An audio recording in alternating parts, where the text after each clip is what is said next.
7 ways to ask for business help and get it. Hello success lovers. When you ask someone for help, advice or an opportunity, keep these 7 tips in mind. The first way to ask for business help and get it is to never overshoot the mark.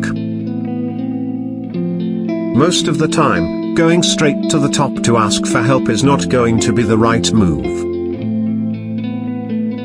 To make a useful connection at any company, begin by finding the right person to talk to. If you are selling IT services, target someone in operations.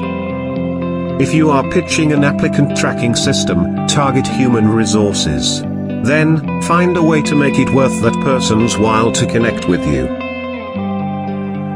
The second way to ask for business help and get it is to do your research, and personalize your request.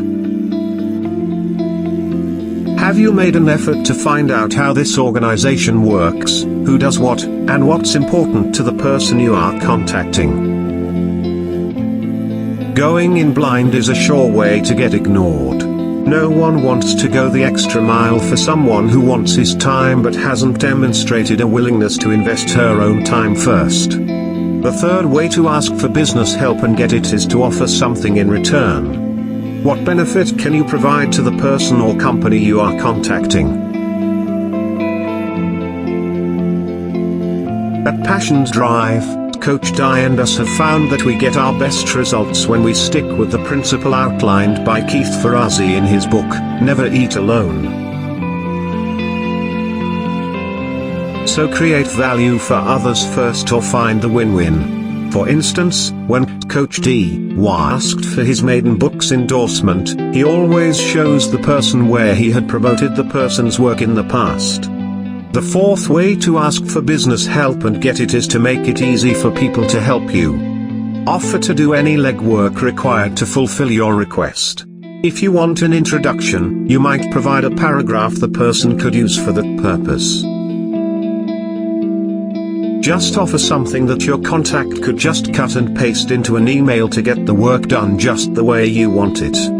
The fifth way is to be clear about what you want, and don't hide behind the word partnership.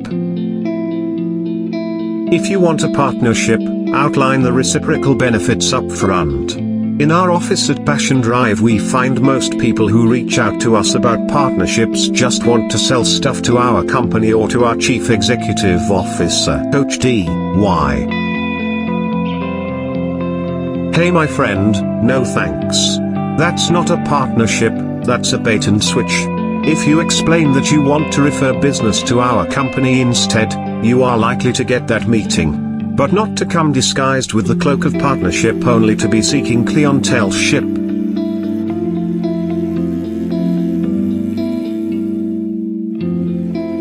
The sixth way to ask for business help and get it is to never ask for a meeting tomorrow or the next day.